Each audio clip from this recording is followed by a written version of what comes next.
हम प्रभु परमेश्वर को धन्यवाद देते हैं आज की सुंदर सुबह के लिए।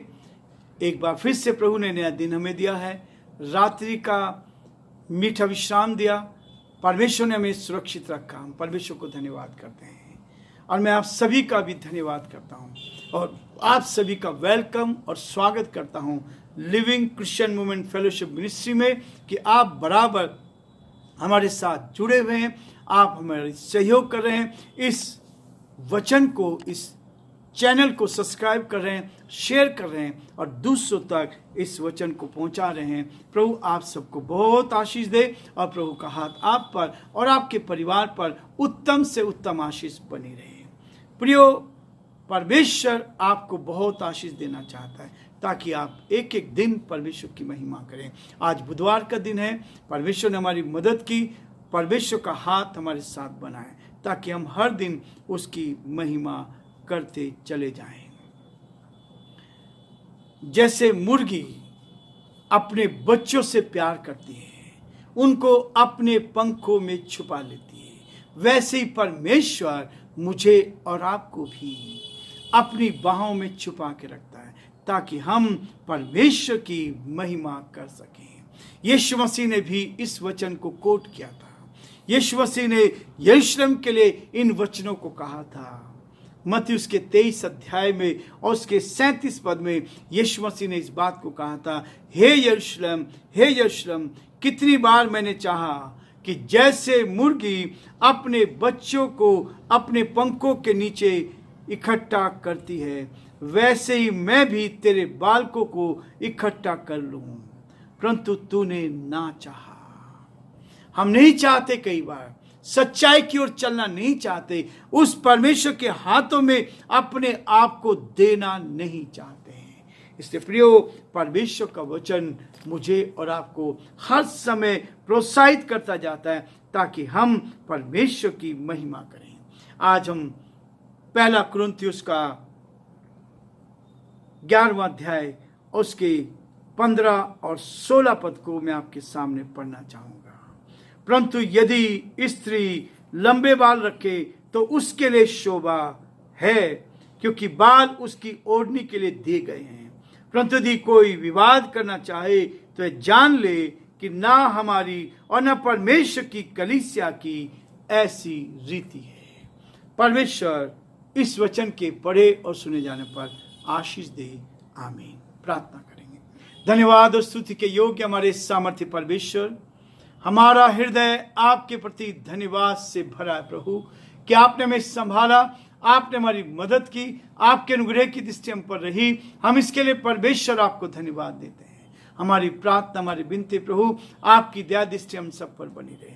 हमारे सारे भाई बहनों को हम बड़े आदर के साथ आपके सिंहासन के सम्मुख लाते हैं और चाहते हैं पिता परमेश्वर आपकी दया दृष्टि हर कदम पर साथ बनी रहे और प्रभु आपका नाम ऊंचा किया जाए। जो हमारे भाई बीमार हैं, परेशानी में, कठिनाई में हैं, दुख और मुसीबत में हैं, हम उन सब के लिए प्रार्थना करते हैं। हमारे सारे श्रोताओं के लिए, सारे भाई बहनों के लिए हम प्रार्थना करते हैं, उत्तम से उत्तम आशीष दें। प्रार्थना करते हैं हमारे प्रदेश राजस्थान के लिए, इस पर आपके अनुग्रह की दृष्टि चाहते हैं। ये प्रदेश प्रभु जी आगे बढ़ता जाए, आपकी महिमा हो, आपका नाम ऊंचा किया जाए, अंधकार की ताकत दूर की जाए, शैतान की चाल परास्त की जाए। हम चाहते हैं प्रभु यहाँ के मुख्यमंत्री अशोक गहलोत जी को आपके हाथ में सौंपते हैं, आपका हाथ उन पर बना रहे।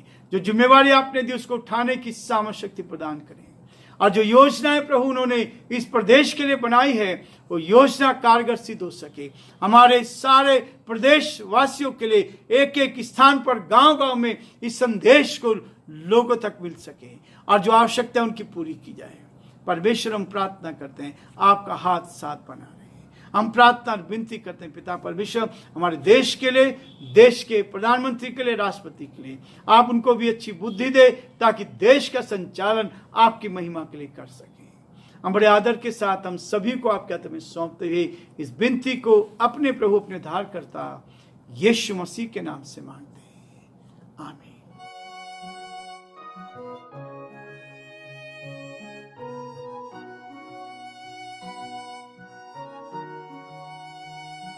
कलवरी के पास खड़ा हो,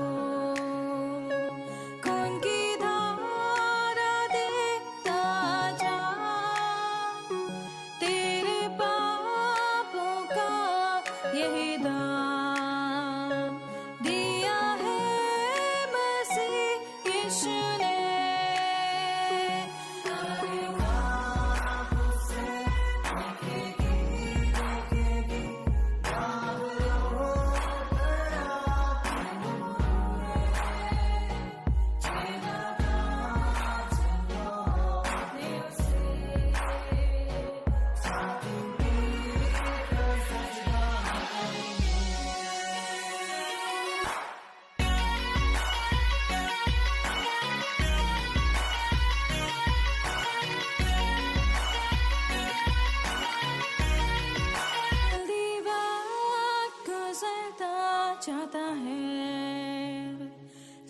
रात अंधेरी आती है,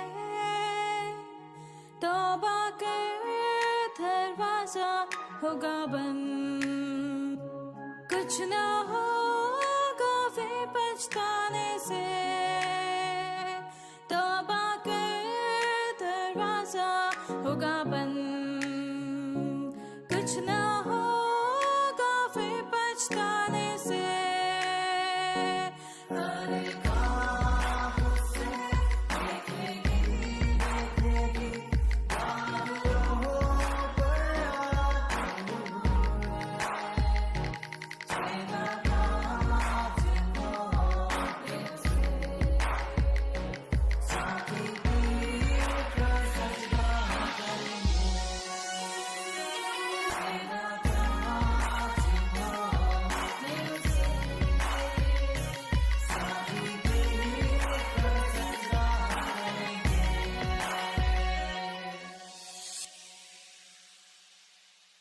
प्रियो वचन कहता है 15 पद में, परंतु यदि स्त्री लंबे बाल रखे तो उसके लिए शोभा है।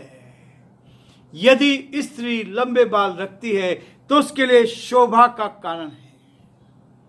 इसलिए प्रियो, परमेश्वर ने ये बहुत ही अद्भुत रीति से स्त्री को बनाया, आदम की पसली से बनाया, लेकिन उसको इस रूप में बनाया कि वो पुरुष से कई बातों में भिन्न पाई जाती है।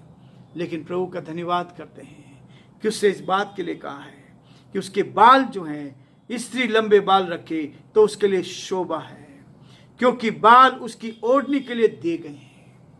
यह है वास्तव में सही वचन जो परमेश्वर का वचन कहता है। इस वचन को लेकर हम आगे बढ़ते चले जाएं और परमेश्वर की योजना को अपने जीवन में पूरा करें। उसके बावजूद भी लोग विवाद करना चाहते हैं, उसके बावजूद भी लोग तर्क करना चाहते हैं। किसी ने हमारे लायक, जैसे हम चाहते हैं, हमारे मन के अनुसार किसी ने बोल दिया तो हम वैसा ही कर लेते हैं। लेकिन प्रियो, ऐसा नहीं है। हम कुछ भी साधारण तरीके से, ये वचन बहुत साधारण तरीके से लिखा गया, इसमें मिलावट नहीं है। यदि इसमें हम मिलावट करते हैं तो ये हमारे लिए आशीष का कारण नहीं, परंतु श्राप का कारण बनता है।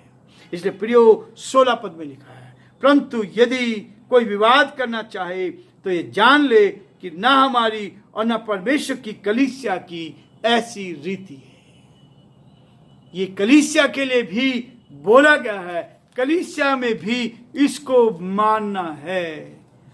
पौलुस ने कुरिन्थियों की कलीसिया को बड़े कड़े शब्दों में इस बात को लिखा है। इसमें मिलावट नहीं कर सकते, इसमें हम बिल्कुल भी इससे इधर और उधर नहीं हो सकते हैं, क्योंकि परमेश्वर का वचन आपको और मुझे इसी बात के लिए प्रेरित करता है ताकि हम परमेश्वर के वचन को लेकर ईमानदारी से पालन करें। ईमानदारी परमेश्वर चाहता है, ईमानदारी वचन चाहता है, और इसी बात के लिए वचन लिखा गया है।